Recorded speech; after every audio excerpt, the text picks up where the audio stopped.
está registrada como un broche. En los archivos, número de inventario, quilates, procedencia. En el papel, una joya. Pero si observas con atención cuándo y en quién apareció, notarás un patrón inquietante. Esta piedra solo la llevaban quienes atravesaban una crisis personal.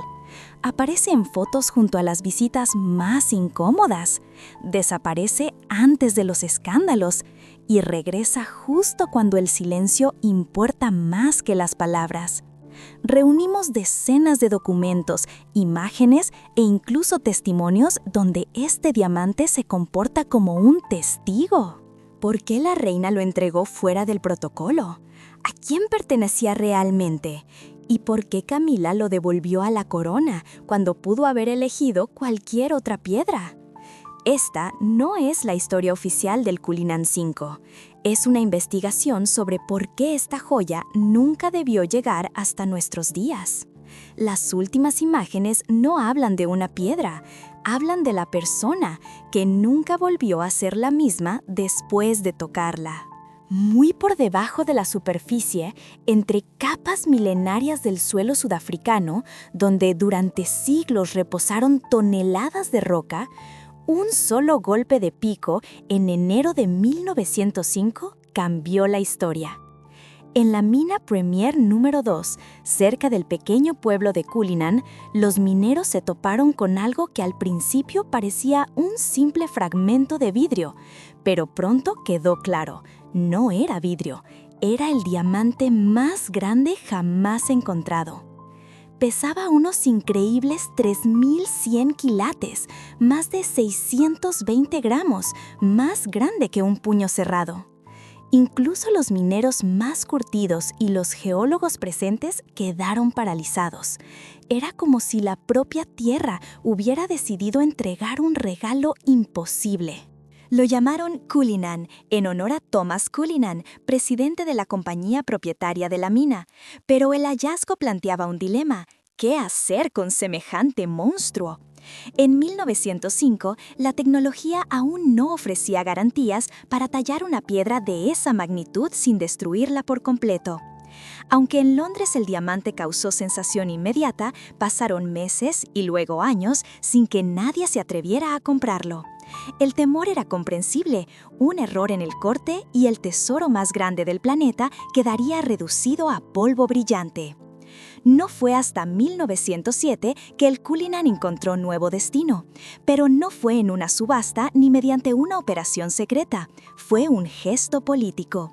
El gobierno de la colonia de Transvaal, parte del Imperio Británico, decidió obsequiar el diamante al rey Eduardo VII, un acto de lealtad diplomática y también un movimiento simbólico. Ningún monarca sobre la tierra poseía algo así. El regalo fue recibido con pompa y cubierto por la prensa. En todo el Reino Unido, un solo nombre llenaba los titulares: Cullinan. Mientras tanto, en los pasillos del Palacio Real se desataba una nueva búsqueda. ¿Quién podría domar semejante coloso? El Cullinan no solo era enorme, sino complejo, con inclusiones, grietas naturales, zonas de tensión interna. Un golpe mal calculado lo haría añicos. Se necesitaba algo más que habilidad. Hacía falta intuición, sangre fría y una confianza casi irracional en la ciencia del corte. Finalmente, todas las miradas se dirigieron a una familia, los hermanos Asher de Ámsterdam, joyeros con reputación legendaria, cuyos trabajos ya decoraban las coronas más prestigiosas de Europa. Pero incluso ellos dudaron. Estudiaron la piedra durante meses, analizaron cada fractura natural, cada línea de tensión. Reprodujeron el corte una y otra vez en modelos hasta encontrar el único ángulo posible. En abril de 1908 llegó el momento. En una sala silenciosa, bajo la mirada contenida de funcionarios y expertos, Joseph Asher, el mayor de los hermanos, levantó su mano con precisión quirúrgica. No era simplemente un golpe, era una decisión que podía pasar a los libros de historia o destruir su carrera en un solo instante. El cincel cayó. Se escuchó un chasquido seco, limpio. La piedra se partió perfectamente. Según la leyenda, Ashur cayó desmayado en ese mismo momento, incapaz de soportar la tensión contenida durante tantos meses. De aquel único diamante surgieron 9 gemas principales, numeradas del Cullinan 1 al Cullinan 9, además de decenas de fragmentos menores. Los dos más grandes, el Cullinan 1, conocido como la Gran Estrella de África, y el Cullinan 2, fueron enviados de inmediato a Londres. El primero coronó el cetro real, el segundo la corona imperial del Estado. Los otros 7 permanecieron temporalmente en Ámsterdam, como parte del pago simbólico al genio de los Ashur. Con el tiempo, también fueron adquiridos por el gobierno sudafricano y entregados a la familia real. Pero la historia más fascinante aún no había comenzado. Porque uno de esos fragmentos, tallado en forma de corazón, no solo brillaría en la corte, sería testigo silencioso de decisiones secretas, rituales íntimos, emociones contenidas, y llegaría a simbolizar no solo el poder de una reina, sino también su silencio más profundo. Cuando finalmente se extrajeron las 9 piedras principales del gigante Cullinan, cada una tomó su propio destino. La más grande, el Cullinan 1, de 530 quilates, fue montada en el cetro real. La segunda, el Cullinan 2, decoró la corona imperial del Estado. Estas 2 gemas se convirtieron en símbolos visibles del poder. Pero lejos del brillo oficial de las coronaciones, otra historia se cocinaba en silencio. Los fragmentos restantes, del Cullinan 3 al 9, no partieron inmediatamente a Londres. Se quedaron un tiempo en Ámsterdam, en manos de los hermanos Ashur, como parte de una retribución implícita.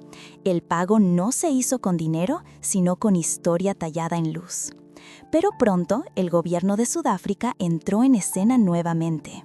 Uno a uno, los diamantes fueron comprados y enviados a la familia real británica.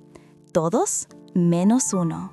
El Cullinan 6 fue adquirido personalmente por el rey Eduardo VII para su esposa, la reina Alejandra, como si quisiera tocar personalmente cada parte del legado, como si un gesto íntimo pudiera equilibrar el peso de la gema. Sin embargo, el verdadero misterio no estaba en los tronos ni en las coronas, sino en los pequeños gestos, en la joyería que no buscaba proclamaciones, sino permanencia.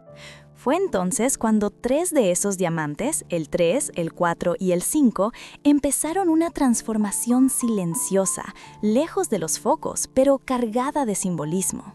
La casa joyera Garrard, proveedor oficial de la familia real durante generaciones, recibió un encargo inusual, no solo embellecer los diamantes, sino darles vida propia. Así nacieron las piezas más personales del legado Cullinan. Una de las primeras fue una broche que más tarde se conocería como las pequeñas estrellas de África, compuesta por el Cullinan 3 con forma de pera y 94 quilates, y el Cullinan 4 más rectangular con 63 quilates. Juntas formaban una estructura poderosa pero íntima. En vez de deslumbrar, envolvían, no gritaban riqueza, susurraban poder. Y luego estaba el Cullinan V menor, menor en tamaño, pero distinto en espíritu, tallado en forma de corazón, de 18,8 quilates. Fue engastado en el centro de una pieza creada especialmente para la Reina María, un broche que sería parte del stomacher, diseñado para la celebración del Durbar de Delhi en 1911, una de las ceremonias imperiales más imponentes de la época. Pero esta joya no era como las otras. Su estructura era móvil, versátil, permitía acoplar y desacoplar otras gemas, como el Cullinan 3 y 4, dependiendo del evento, del estado de ánimo, del mensaje que se quería transmitir. Era, en esencia, una joya que podía hablar. Esa capacidad de transformación era lo que la hacía única. No solo adornaba, narraba, contaba una historia diferente cada vez. Algunas veces era corazón solitario, Otras se convertía en el centro de una arquitectura más amplia. Pero siempre conservaba una presencia silenciosa, casi obstinada. La reina María, detallista hasta el extremo, convirtió esta joya en su favorita. La usaba con tiaras, como colgante, como broche, como pieza central. Cambiaba su forma, pero no su esencia, porque entendía que una verdadera joya no se limita a embellecer. Una joya auténtica, como el Cullinan B, se convierte en parte del cuerpo, en una extensión del estado de ánimo, en una memoria fija que no necesita palabras. Así, el corazón del Cullinan pasó a ser algo más que una piedra. Era símbolo, era emoción contenida, era relato sin voz. Y cuando esa joya pasó a las manos de otra mujer, una joven reina que aún no sabía cuánto peso tendría sobre sus hombros, no heredó solo un broche, heredó un secreto, una carga, un espejo del tiempo. La historia del Cullinan B no terminó con la reina María, ni se detuvo en su generación. Aquel corazón de diamante pasó de mano en mano, pero nunca perdió su significado. Para la joven princesa Isabel, que más tarde se convertiría en Isabel II, el broche no era solo una joya heredada, era una presencia. Al principio lo usaba en contadas ocasiones, quizás por respeto, quizás por la carga emocional que aquella pieza representaba. No era un adorno cualquiera. Ya entonces, ese diamante en forma de corazón empezaba a adquirir una densidad simbólica imposible de ignorar. Se notaba, incluso cuando apenas brillaba bajo la luz natural. Con el paso de los años, el Cullinan B dejó de ser una reliquia ocasional. Se transformó, poco a poco, en parte del lenguaje silencioso de la reina Isabel II. Se convirtió en su firma visual. En sus actos públicos, en visitas diplomáticas, en discursos cuidadosamente medidos, siempre había una constante, un sencillo conjunto de perlas, pendientes discretos y, sobre su hombro izquierdo, el broche.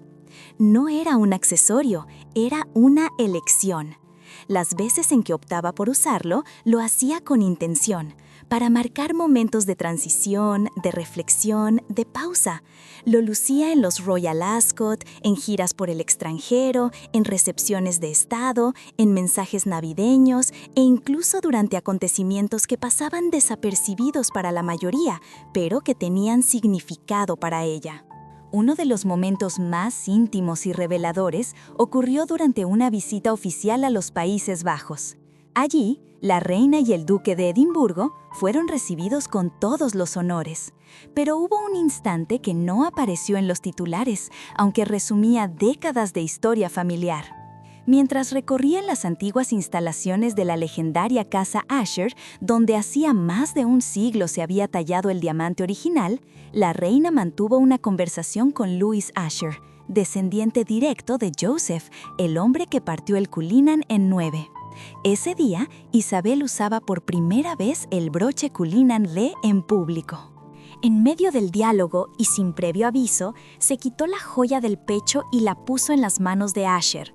No hubo discurso, no hubo fotógrafos, solo un gesto silencioso, el de una reina que reconoce, sin palabras, el valor emocional de un legado compartido. Un instante suspendido entre dos personas unidas por un acto que ya era parte de la historia universal. Con el tiempo, Isabel también empezó a experimentar con la pieza. A veces, como lo había hecho su abuela, combinaba el Cullinan B con otras partes del conjunto, el 6 colgando como colgante o el 8 colocado encima, formando una estructura más compleja. Pero la mayoría de las veces lo prefería solo. Tal vez porque a esas alturas la joya ya no necesitaba compañía, se sostenía sola. A medida que los años avanzaban, el Cullinan B comenzó a aparecer cada vez con mayor frecuencia, como si, con el paso del tiempo, la reina encontrara en él algo más que una joya, una especie de ancla, un objeto que, entre tantas transformaciones políticas y personales, permanecía inmutable. No solo acompañaba su imagen, sostenía su presencia. En octubre de 2018, lo lució en la boda de la princesa Eugenia, en un momento que no requería discursos ni explicaciones. Y más adelante, en la apertura del Parlamento británico en 2019, volvió a estar allí, visible sobre su hombro. No era un gesto ceremonial, era una elección cargada de sentido. Cuando todo cambia, hay cosas que deben mantenerse firmes. Y entonces llegó el instante más inesperado, el que pocos olvidarán. Durante el Jubileo de Platino, en una escena grabada con un oso de peluche que se volvió viral en todo el mundo, Isabel II toma el té con Paddington. Millones de personas vieron ese momento, la calidez, la sencillez, la sonrisa contenida. Pero los ojos más atentos notaron un pequeño detalle. El Cullinan B brillaba discretamente sobre su abrigo oscuro. Ese fue uno de los últimos actos públicos de la reina, y el broche estaba allí, callado, firme, inmutable. Ya no necesitaba que nadie lo explicara, su presencia hablaba por sí sola. Era más que una joya, era memoria viva. Y cada vez que aparecía, recordaba al mundo que en medio de la ceremonia, la diplomacia y los protocolos, había una mujer que nunca dejó de cargar con el peso de lo que significaba llevar ese corazón en el pecho. Con el paso de los años, cada aparición del Cullinan B contaba una historia distinta. Ya no se veía simplemente como un diamante hallado en Sudáfrica o como una reliquia tallada por un maestro joyero. Era algo más. Se había convertido en una parte inseparable del lenguaje visual de la monarquía británica, familiar, silencioso, constante. Cuando la reina Isabel II entró en la madurez de su reinado, el broche en forma de corazón empezó a acompañarla con una regularidad que no podía ser casual. No era solo una joya más entre muchas, era un símbolo al que regresaba una y otra vez, un talismán que parecía cargar no solo con luz, sino con historia, peso y significado. En los últimos años, comenzó a aparecer no solo en ocasiones informales, sino también en actos oficiales de alto perfil. Y aunque no lo dijera abiertamente, se entendía que cada vez que lo elegía, era por algo. En discursos navideños, visitas de Estado, recepciones diplomáticas, conmemoraciones, el Cullinan B siempre estaba ahí, silencioso pero presente.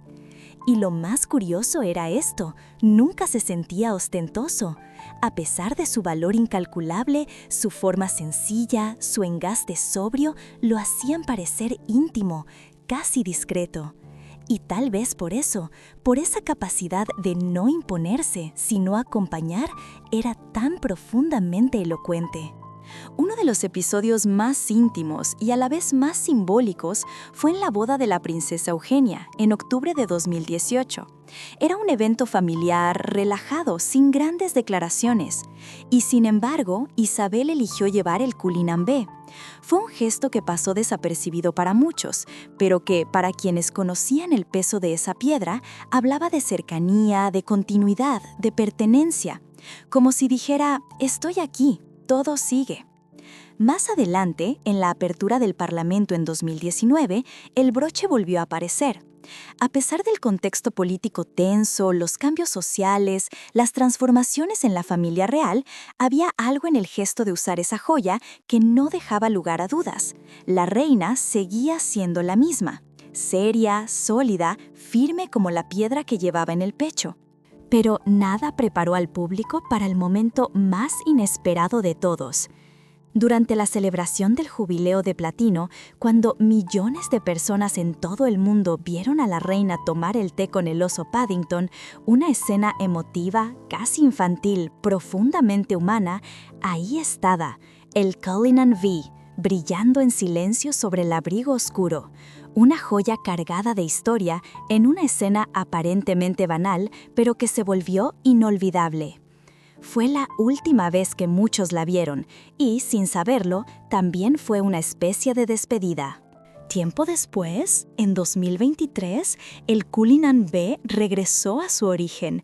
Fue reincorporado a la corona de la Reina María, en lugar de una réplica del famoso Koh-i-Noor. La decisión fue estratégica y simbólica. La reina Camila sería coronada con esa corona durante la ceremonia de ascenso al trono de Carlos III. Aquella elección no fue solo estética, no fue solo histórica, fue profundamente emocional, porque ese diamante, que una vez había sido parte de una joya íntima, volvió al lugar donde todo comenzó, al centro de la corona, a lo más alto. Mais la tiare espagnole, elle, restait invisible. Certains experts avancèrent qu'elle avait été léguée à des membres éloignés de la famille, hors du cadre officiel. D'autres pensaient qu'en raison de son histoire si particulière, mêlant religion, politique, scandale et diplomatie, elle était devenue trop symbolique, presque radioactive sur le plan royal, pour être portée à nouveau. Ce n'était pas un bijou ordinaire, c'était une légende en diamant. Cada vez que esa piedra resurge, no lo hace como joya, lo hace como testigo, como sobreviviente, como hilo invisible que cose generaciones y emociones.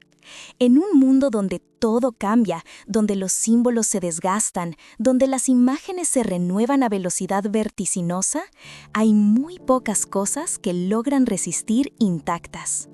El Cullinan V es una de ellas. Cuando el Cullinan V2 volvió a aparecer en público, colocado cuidadosamente sobre la solapa del traje de la reina Camila durante la primera recepción anual en los jardines del Palacio de Buckingham en 2024, algo cambió. No fue solo una elección estética, fue una declaración silenciosa pero imposible de ignorar. La tradición sigue viva, y el corazón de ese diamante todavía late. Para quienes conocían la historia, esa aparición fue más poderosa que cualquier discurso. El broche no había sido olvidado, no se había guardado como una reliquia intocable, ni encerrado en una vitrina de museo. Había vuelto al lugar que le corresponde, sobre el hombro de una reina. Camila, al asumir su nuevo rol dentro de la monarquía, no heredó solo una corona, recibió el peso simbólico de todos los objetos que forman parte de la narrativa visual del poder, y entre ellos, pocos tan cargados de historia emocional como el Cullinan V. Durante siglos, los diamantes han sido símbolos de riqueza, eternidad, poder, pero este, con su talla en forma de corazón, su estructura sobria, su biografía casi secreta, representa algo distinto. Representa permanencia emocional, silencio contenido, dolor llevado con dignidad. Y ahora, bajo una nueva reina, el Cullinan V inicia otra etapa. Ha vuelto a ser parte de la corona de la Reina María, sustituyendo la réplica del polémico Koh-i-Noor. Ha reaparecido en eventos públicos no como un simple adorno, sino como un testigo silencioso del traspaso de poder. Lo más sorprendente de esta joya no es su valor económico, aunque sea incalculable, ni su origen legendario. Lo que la hace única es su capacidad de adaptarse al tiempo sin perder su esencia. Nunca fue un símbolo de exceso, al contrario, su fuerza está en la moderación, en la elegancia contenida, en el hecho de que siempre ha sido usada con intención, no por protocolo. Hoy, el Cullinan V no está oculto ni olvidado, sigue vivo. A veces aparece en forma de broche, a veces integrado en una corona, otras simplemente espera. Pero incluso en su ausencia, su historia continúa. Porque cada vez que ese diamante toca la piel de una nueva reina, no se trata solo de una joya que cambia de dueña, se trata de una narrativa que sigue escribiéndose, una conexión invisible entre generaciones, un hilo de luz que no se rompe, ni siquiera con el paso del tiempo. Y lo más importante, cuando vuelve a brillar, no es para mostrar poder, sino para recordarnos que hay objetos capaces de guardar secretos, emociones, decisiones que jamás se dijeron en voz alta. El Cullinan V ha pasado de reina en reina, Ha vivido siglos, guerras, amores, crisis, despedidas, y aún está aquí. No es simplemente una joya, es memoria, es legado, es el corazón latente de una historia que aún no termina.